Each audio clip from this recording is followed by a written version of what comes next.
Hey guys, so I don't want to make this too long of a video, but I know there's a lot of questions out there about what to start with, when you're transitioning to any kind of clean eating or organic diet, and, what about all these food additives? So I just wanted to go through a few things with you and try to make this as straightforward as possible without giving you a 3-hour lecture. So to start, when you're starting into any kind of clean eating thing or transitioning to buying more organic foods, your grocery bill is going to be a little bit more expensive. All right, so to ease into that, what I recommend is first starting with fruits, vegetables, dairy, and meats. So those are your first things you want to go organic on.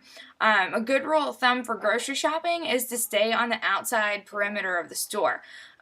Fresh things are typically on the outside perimeter, is where the coolers are, and anything with preservatives are typically in the center aisles because they don't need to be refrigerated. So just something to think about when you're grocery shopping is you want the majority of the things in your cart to be from the outside perimeter of the store, and that's a great place to start. For ingredients, less is more. So, a typical thing that I like to look at, it doesn't always apply, is are there less than 5 ingredients in whatever I'm about to buy? 5 is not a magic number. It's just a good glance look to see, like, hey, is there a long list of things here or just a couple ingredients in whatever I'm trying to purchase? So that's something else that you can think about, is that you want to see the ingredients reflective of what's in your package. So if your package is one item, ideally you'd like to see one ingredient. For example, raisins. You don't have to buy everything organic. This is from Bottom Dollar. Raisins, what do I want to see as my ingredient? Raisins, all right? You don't want to see sugar and salt and all these other, additives for color and preserving to your raisins. You just want to see raisins as the ingredient. Same thing goes with oats. What do I want to see as my ingredient? Well, there's only oats in here, so I hope I see whole grain oats as the only ingredient in the package. Same thing goes with instant oatmeal. Flavor things yourself.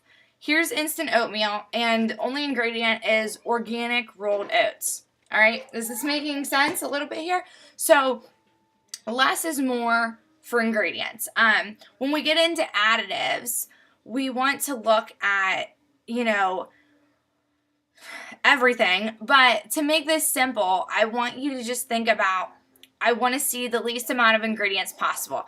I know I've already had a lot of questions asked to me about specific additives, and there's so many additives out there, literally thousands of them, that I can't go over them all. But I'm going to point out a few really negative ones to you that are very common to kind of get you an idea of what I'm talking about.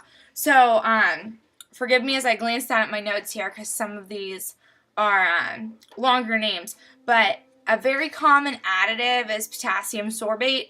It's in a lot of dairy products, it's in cheese, it's in milk, it's in yogurt, and something that you want to look out for is potassium sorbate because a lot of studies have shown that it's a mutagenic compound, meaning that it can cause cancer in humans. So, does that mean never eat anything with potassium sorbate in it? No. That's ridiculous. Everything in moderation. You want the majority of the things that you eat on a daily basis to not contain these additives. That doesn't mean you can never eat them. I apply everything in life to the 80-20 principle that, 80% of the time you're eating whole foods, have minimal ingredients, so that occasionally you can have something and you're not worried about it. You're not going to get cancer from eating something with potassium sorbate in it occasionally. It's when you're eating something for every meal and every snack and every food in your house has potassium sorbate in it. So these are the things we want to consider. So potassium sorbate is a really common one. Potassium bromate is another very common one. We find this a lot in white bread, white flour, rolls, things like that. My white flour that I have on hand here to show you doesn't have potassium bromate in it, but like one thing that this has is malted barley flour. In malted barley flour, the same way, basically it's taking something and preserving it longer. So we're going to get side effects from that. And one of the side effects of that are headaches and nausea, and it's been seen for cancer in some as well. So another one to look out for, Butylated hydroxynase. This is BHA. Another name is BHT. There's also a 4-letter one as well. But anything that's butylated is commonly what you're going to see that B with. And most of the studies show with these substances that hyperactivity in children. So, in my opinion, not only do I not want to feed that to my family, but if that causes hyperactivity in children, I'm sure it's doing something to myself as well. So, that's another one I try to steer clear of. Partially hydrogenated oils of any kind, which you're going to find in baked goods and cheaply processed packaged crackers and foods like that. You want to stay away from those. Cancer causing as well. Monosodium glutamate, that's MSG, is the common name for that. And there's a lot of hype about MSG. There's not a lot of proof that there's a ton of things bad with MSG. MSG is naturally coming from glutamate, a compound in the body. And most people see nausea from this. It's a sensitivity. It's nothing extreme. But glutamate enhances flavors in food. So instead of using that, you can use salt. And we don't want to heavily salt things, but using mild amounts of salt on your food is going to do the same thing without any potential side effects that are both known and unknown. Another one is acesulfate K. This goes along the line of all the artificial sweeteners as well. It's the cheapest sweetener that's used in anything, and it's used in a lot of baked goods and gum and like gelatin desserts, things like that. Along the same lines with the sweeteners, you're going to see all the sugar alcohols are called out as different names, and there's a ton of them, but common ones are aspartame and sucralose, saccharin. These are the most common ones that I see on things. Let's see if I wrote down any other ones. Sorbitol is another one.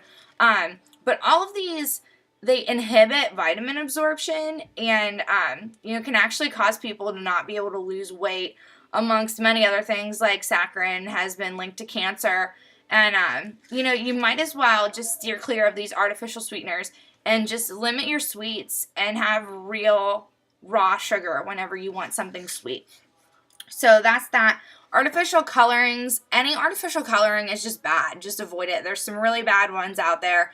But artificial colorings are just unnecessary. If we eat food at its most pure natural state, we're not going to have to worry about those artificial colorings and what they're going to do to our body.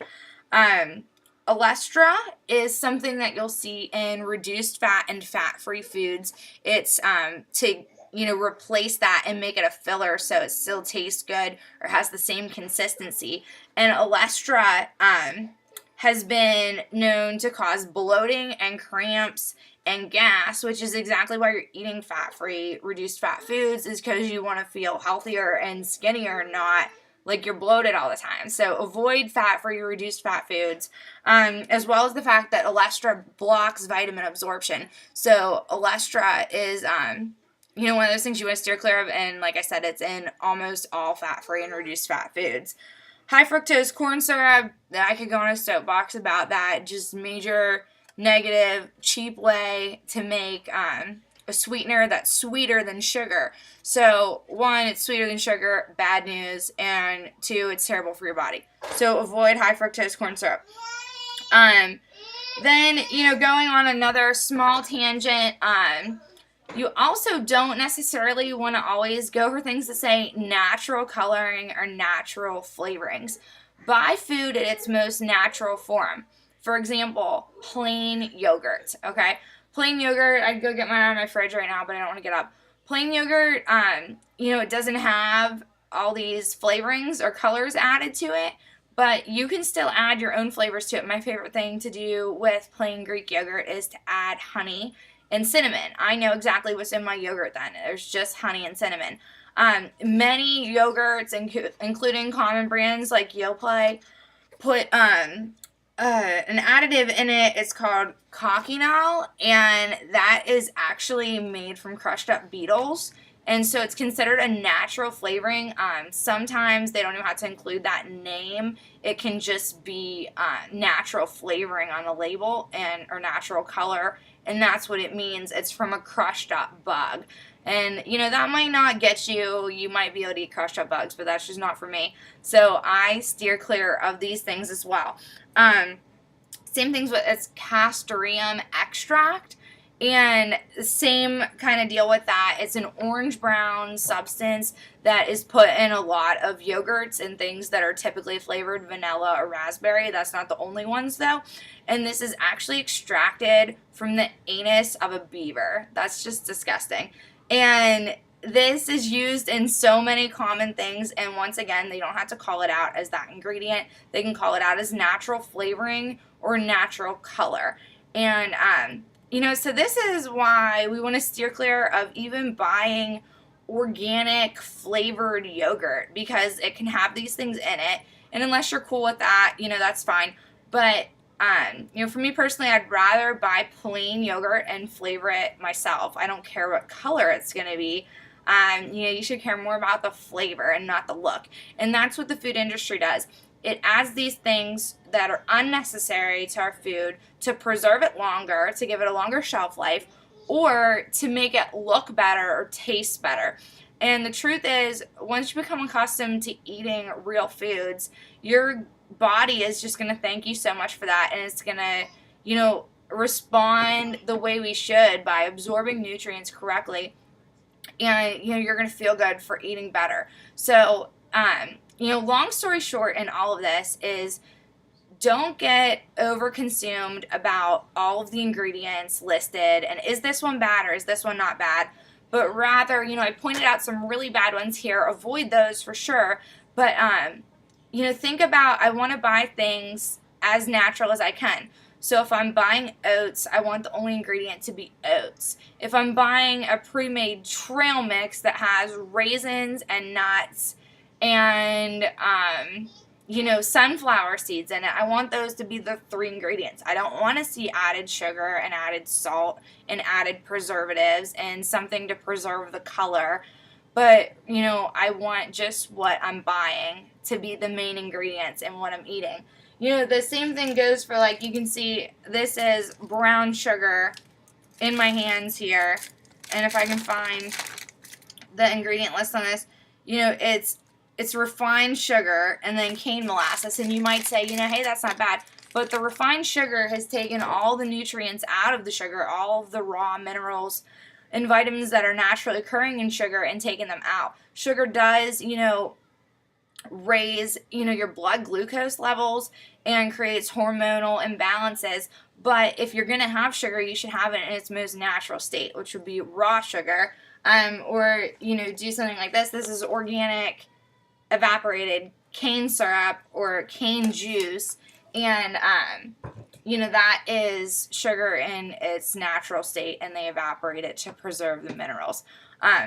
So I hope this was helpful and not more confusing, but I want you to just focus on finding things with minimal ingredients and eating food in its most natural state instead of clinging to those packaged foods that are more convenient. You know, another great thing to do is to shop local, and I'll post a link that has a whole bunch of local vendors in our area and in the Pittsburgh area that are local farmers or sell food from local farmers. You know, you're supporting your community, you're leaving less of a footprint in the environment, and you know where your food's coming from. So these are all things to feel great about. So don't get overwhelmed, you know, one step at a time in this journey. These 5 days are supposed to challenge you and educate you and inform you, not make you feel like you can't do this. So take it one step at a time, do what you can, and ask questions as you need to. Have a great night.